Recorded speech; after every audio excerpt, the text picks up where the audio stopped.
The DCU is a bit of an unconventional DC universe. See, normally DC universes have followed one of two types of timelines, either a regular world, where powered individuals only started popping up now, or maybe they were secret in the past, or a world where the Justice Society were prominent in the 40s, but superheroes died out until the present day. Basically, Earth's 1 and New Earth from the comics. In both cases, the Justice League are formed as the first superhero group of the present day, made up of the 6 or 7 first, or most prominent heroes. The DCU is different because it's clear that superheroes have never died out. They've been a prevalent force on Earth for centuries. It's also clear the Justice League will not be the first superhero group of the present day. There's already the Justice Gang and others, and it's also clear that the members are not going to be the first heroes or the most experienced heroes in this world, because you have the likes of Mr. Terrific and Guy Gardner and Metamorpho, who are all highly unlikely to be the founding members of the Justice League. What I wanted to do is take a look at the DCU, everything we've seen, everything we know, and try to figure out what the DCU's Justice League lineup will look like, how many members, what sets them apart from other teams, and which heroes should be included. Make sure to leave a like and subscribe, and become a member in the Noble tier or above for early access to videos, and in the King tier for a special shout out. Thanks to these members for the extra support. In order to figure this out, we have to understand what this world looks like. For instance, metahumans have been publicly known for 3 centuries, but in the present day, it's become a big issue. According to James Gunn, this chapter focuses on 3 different groups vying for some sort of control or dominance, or at least are all given focus. This includes the corporations, the governments, and the metahumans. The corporations are all vying for some sort of dominance, but it seems to me that they're vying for a metahuman dominance, and according to Gunn, these corporations are Luthor Corp, Lord Tech, Stag Industries, and Wayne Enterprises. There are probably others like Queen or Cord, but these are the 4 main ones. Luthor Corp has, or at least had, Planet Watch, and also has, or at least had, Lex Luthor. Lord Tech has the Justice Gang, but what about Stag and Wayne? For Stag, I'm not really sure. Planet Watch and the Justice Gang aren't actually from the comics, so it could be something original, but for Wayne, well, obviously something Batman related. The Brave and the Bold is going to be based on Grant Morrison's run on Batman, near the end of which we were introduced to Batman Incorporated, an organization publicly funded and led by Bruce Wayne, and secretly also led by him as Batman. Their goal was to fund Batman-like vigilantes worldwide. I can see this being exactly what Wayne Enterprises does in the DCU, and I can see that even being a big focus of the Brave and the Bold, because remember, the Brave and the Bold is going to introduce us to the Bat family. What if it's not as unorganized as we thought? Maybe it's actually going to be Batman Incorporated, setting it even further apart from the Batman movies. And then there are the governments. The US government, which is probably the primary one, has a large role already, with Argus being at the forefront of a lot of the DCU events so far. The US government employs metahuman agents and the Creature Commandos. Then you have the Waller Show, which will almost certainly introduce us to some sort of new government agency like Checkmate. The Baravian government allied itself with Luthor, and it's possible we'll be introduced to the Atlantean and Themysciran governments, which can be considered a part of that category. Finally are the metahumans, which I take to mean any unaffiliated powered individuals like a lot of villains, but also heroes like the Super Family, the Flash family, maybe the other Green Lanterns, and eventually teams like the Authority, Teen Titans, and maybe the Terrifics. This is important because it's clear that, well, for one, any hero too closely affiliated to any less than moral organization or agenda probably doesn't belong on the Justice League, but also I think the Justice League has to set itself apart from the rest of the teams, not soulless like corporate teams, not immoral like government teams, but not without checks and balances like all of the unaffiliated metahuman teams. The Justice League will take the best parts of all 3 factions while ridding themselves of the worst parts, all led by the greatest superheroes of the modern day. The Justice League will be the greatest superhero team of all time, and its roster, or at least its founding members, will have to be just the best of the best. With this in mind, Superman, Batman, and Wonder Woman are a given. They are the stars of the DC universe, and they're being set up as the stars of the DCU. They are DC's most popular, but also their best heroes. Through their leadership, the world will be ushered into a new era. It just so happens that the Trinity each represents one of the 3 factions relatively well, but also the best those factions can offer. Superman represents the unaffiliated metahumans, as he is entirely unaffiliated, acting with no funding or checks and balances, but is so quote-unquote good that he represents what metahumans can be, and even inspires others to be the same. I wouldn't generally consider Superman to be a metahuman, but in the DCU the definition clearly has a broader term.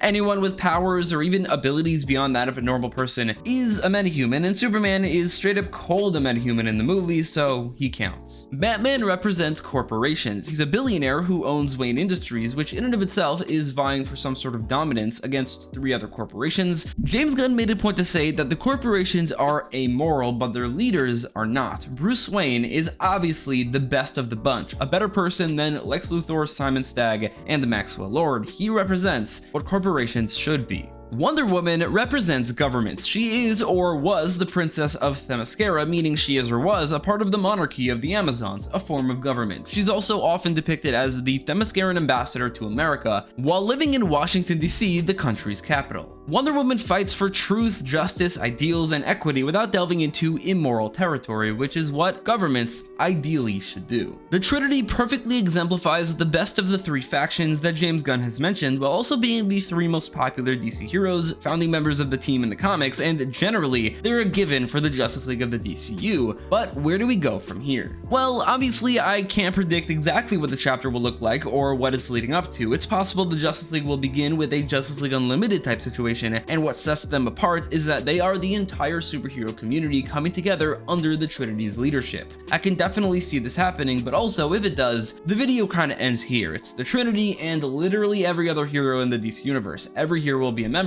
so I have a better idea. I think chapter 1 will end with a 2-parter event, with only part 2 bringing the entire chapter together. Part 2 is a universe-wide event. Part 1 is a Justice League movie. Usually, the Justice League starts off with 6 or 7 members, and I think most lineups have somewhere between 7 and 15 members. That said, the first movie I think should be the founding, so 6 or 7 members should be ideal, but more ideal is 7. I think the Justice League and the DCEU didn't have enough members. I think 7 is the perfect amount. So, let's look at every DCU hero and see who fits, who is worthy to be a founding member of the Justice League. So first, let's make some eliminations. Like any double-ups, I think no more Bat Family, Super Family, or Wonder Family members. Supergirl seems like the most likely of these, but I wouldn't want there to be 2 Kryptonians on the team, even if she is getting her own movie, and even if there was a live-action version of the Justice League that did exactly that in the past. I just don't like it. We can eliminate anyone who is more so associated with other teams and should absolutely be members of those teams. The Creature Commandos from the series, the Metal Men, the Authority members like the Engineer, and the Teen Titans, like Starfire, who has appeared, and Raven, Beast Boy, and yes, even Cyborg, I don't think should be members. None of the heroes from the Hall of Justice mural will be considered because they're all either retired, dead, or maybe not even heroes. None of them are actually Justice League founding member material anyway. We could also eliminate any hero who is from the darker or maybe less moral side of the DCU, those who kill and kill brutally. Peacemaker, Eagly, Vigilante, Judo Master, they're non-options. Hawkgirl is an exception because she is an actual Justice Leaguer and a version of her was a founding member in the DCAU. Well, alright, let's talk about Hawkgirl. When she was announced, I would have considered it, but the more I see of the DCU Hawkgirl, I don't think so. This is the Kendra Saunders version, not Shayera Hall like the DCAU. But also, aside from Hawkgirl just generally helping the gender ratio of the league, the reasons that she ended up working was her relationship with Jon Stewart and the Thanagarian invasion twist. I doubt either will be adapted. Beyond that, Kendra straight up murdered the ruler of a foreign nation, something the Authority is known to do. Literally, their entire premise is that they're the Justice League, except they actually use their power to become the primary authority over the world, killing world governments. The Justice League do not, or at least should not, do this, because if they did, they would literally just be the Authority. So I think Hawkgirl's right to be a founder has now been forfeit. Instead, I think the plan is for her to replace Swift on the Authority, or simply remain a member of the Justice Gang. She can have a redemption, and she can join the League, but I just wouldn't take the League seriously if she's a founding member because of her past actions. Furthermore, I don't think any of the Justice Gang members will be used as founders, but some are definitely more likely than others. I made a video of what I think the Justice Gang will look like in Man of Tomorrow, but essentially I came to the conclusion that I think the membership will double. They'll add Blue Beetle, Booster Gold, and then either Black Canary and Vixen or Fire and Ice. My final prediction was Booster Gold, Blue Beetle, Black Canary, and Vixen, but also Mr. Terrific and Metamorpho would leave to form the Terrifics. Obviously none of this is set in stone, but I'm going to talk about all of these characters anyway, except for Fire and Ice. That's not happening. Mr. Terrific being a founder is highly unlikely to me. Instead, I think Terrific alongside Metamorpho, like I said, will leave the gang to form the Terrifics, which would be featured in their own project and maybe joined by 2 more newly introduced heroes like Plastic Man and, let's say, Dr. Light. Guy Gardner is simply not going to be the DCU's primary lantern and is incredibly unlikely to found the League because of it.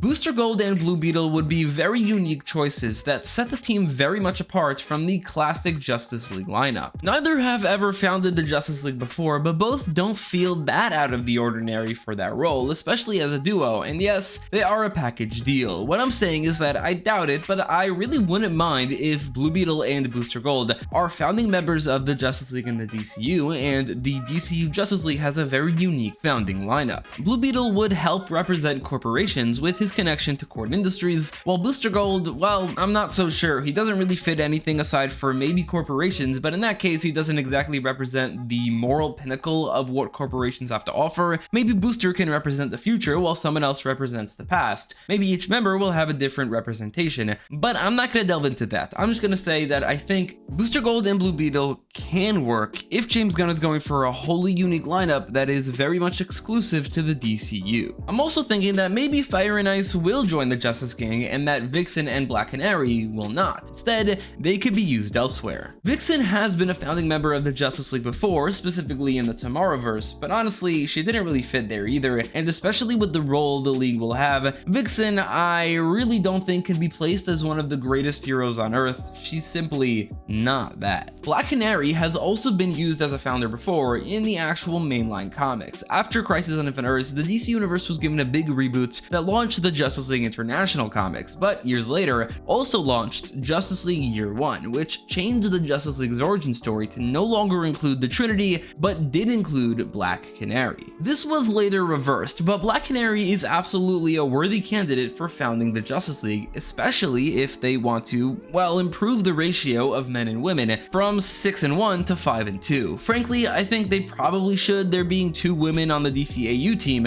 help the dynamic, and Black Canary is maybe the best way to do that. We know she's a singer, so no affiliation with governments or corporations, so she'd probably represent the metahuman community. Still, this is one I'm less sure about because I included her on the Justice Gang, but also if we include Black Canary, should we also include Green Arrow? James Gunn has mentioned that he does plan on using Green Arrow somewhere, we just have no idea where or how. Unlike Black Canary, Green Arrow has actually never been a founding member of the Justice League in the comics, albeit he has been in a few adaptations. So there is precedence for it. I love the idea of Green Arrow and Black Canary being on a team together, but unlike Booster Gold and Blue Beetle, I would not say that they're a package deal, since historically they haven't been. Green Arrow would be a great representation of corporations, and he's one of my favorites, but I'm not sure about this. You'll see how, visually, he doesn't quite fit the team. For one, he'd have a green overlap with the Green Lanterns. Obviously, the Green Lanterns have a large role in the DCU, but like with the Kryptonians, only one of them could be a founder. Guy is easily the most recurring Lantern right now, but he's also not Justice League founder material. He's not the primary Green Lantern. Hal would be, and is easily by far the most fitting considering he's literally never not been a founding member of the Justice League in the mainline comics. But in the DCU, Hal is upper middle age, on the verge of retirement, he's far from his prime, and frankly, I don't even think he'll make it out of Lanterns alive. John Stewart, on the other hand, is the obvious choice. He's being perfectly set up for this position. He's not a typical Justice League founder of the comics, but he just so happens to have been a founder of maybe the most popular version of the team.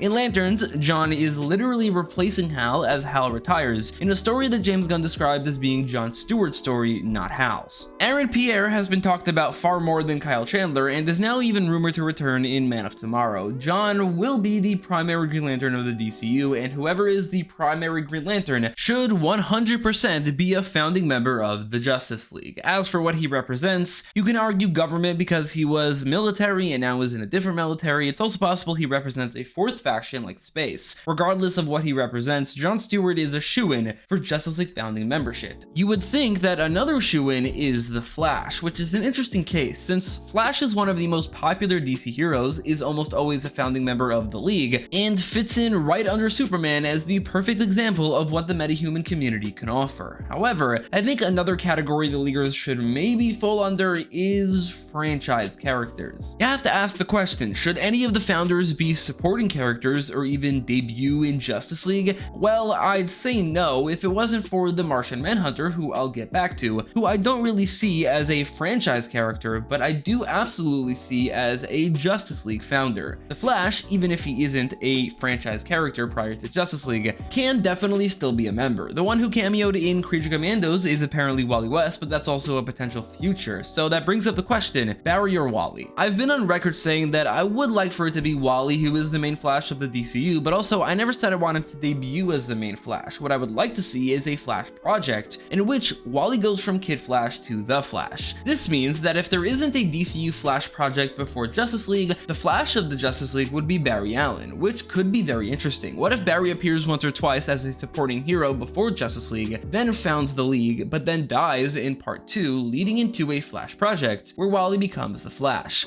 Basically, if there is already a Flash project before Justice League, Wally West should be a founder. Otherwise, it should be Barry, but also he should die. Either way, the Flash is obviously a worthy candidate, helping Superman represent the metahuman community, but also I'm definitely leaning more towards Wally, mainly because John Stewart is a founding member, not Hal Jordan. Maybe Barry will go down the Hal route. Either way, I think Wally West fits John Stewart way more, obviously because of Justice League and Justice League Unlimited. Looking at other DCU heroes who have been members in the comics, Swamp Thing is not a real contender. He's not really a superhero, he's a force of nature. He can be a Justice League Dark member, but not a founder of the Justice League. Zatanna is far more likely, and she's another character I wouldn't be mad if she is. She's been hinted at through a club she frequents and her father having been a known hero in the past. It seems like he was around in the 40s, meaning unless he was time displaced or aged really slowly, he can't really be Zatanna's father if she's currently in her prime. If she's in her 30s in the present day, that means she was born in the 1990s when her father was in his 70s at the very least. Maybe they're making Zatanna a character from the 80s like they did with Vibe, or maybe Zatanna is her grandfather. Anyway, I like the idea of Zatanna being a founder. She helps the male to female ratio, has great chemistry with a number of the other members, and would be the only mystic on the team. She'd represent the metahuman community, or more specifically, maybe a new faction, the magical community. She hasn't appeared, had a confirmed project or appearance, and has no history of founding the League either in the comics or in adaptations, but still, I do think it can work even if it is less likely. That leaves us with the two remaining founding members of the Justice League from the comics, Aquaman and the Martian Manhunter. A very Aquaman specific villain appeared in Creature Commandos, but Gunn also said that Aquaman is unlikely to be a known hero in the DCU. He could very well be Atlantis based like in the DCAU. Regardless, Aquaman is out there, and simply due to him literally always having been a founder in the mainline comics, a feat shared literally only by Barry Allen and Hal Jordan, Aquaman is obviously a strong candidate.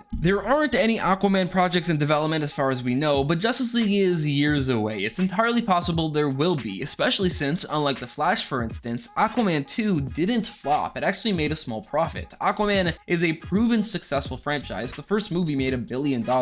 I think it's weird that they're not giving its focus, which is to say that if they're not developing something Aquaman related, that's really weird to me. But either way, in the case that he is a founder, he is an obvious choice for a hero representing a government of some kind. He is the ruler of the seas and represents Atlantis. Finally is Martian Manhunter, who Gunn has straight up said that he has plans for. Despite not being a founder in the New 52 and all of the New 52 inspired adaptations, I consider John Jones to be the ultimate Justice League founding member, as he doesn't really exist without the Justice League. I do not consider him to be a franchise main character. He has virtually no rogues gallery or supporting cast. He is simply, first and foremost, a Justice Leaguer. I'm locking in Martian Manhunter as an absolute, since I see no world where Gunn brings him in without having him be a founder. So we've locked in Superman, Wonder Woman, Batman, John Stewart, and Martian Manhunter, but that leaves us with 2 empty slots, but way more than 2 candidates. The candidates are Blue Beetle and Booster Gold, Wally West or Barry Allen, Aquaman, Green Arrow, Black Canary, and Zatanna, giving us 15 possible lineups that we will have to whittle down. First of all, I will unfortunately have to eliminate any team with Green Arrow, since while I love him, he's one of my favorites, the team already has 2 locked in green heroes, so Green Arrow being there makes the team honestly too green.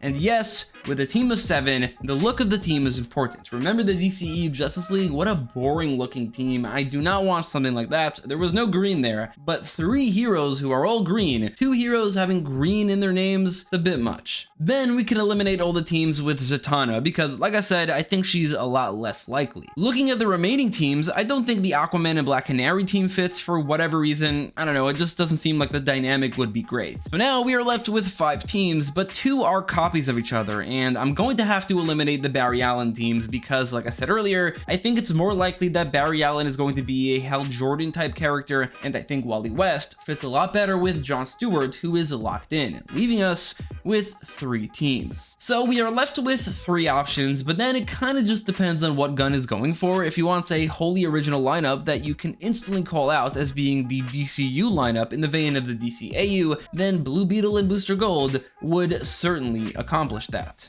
If he wants to improve the gender ratio, again like the DCAU, then the Flash and Black Canary would be the way to go. It would still be a unique lineup, just less unique, and it'll look like the DCAU lineup, but with Black Canary instead of Hawkgirl. I'd be okay with any of these, but ultimately, it does boil down to what these 7 heroes represent. The best of the best. Blue Beetle, Booster Gold, and Black Canary could potentially feel that way. The Flash and Aquaman already do, and are absolutely deserving of this spot. So while the other 2 options are solid, the comic book founding members, just with John Stewart and Wally West instead of Hal Jordan and Barry Allen, is probably the way to go. Then in part 2, which would be huge, the Justice League would add all of these members while joining forces with all of the other teams in the DCU to fight one singular threat. Maybe in chapter 2, Zatanna and Swamp Thing would spin off into Justice League Dark, and the Justice Gang would then rename themselves under the Justice League as Justice League International.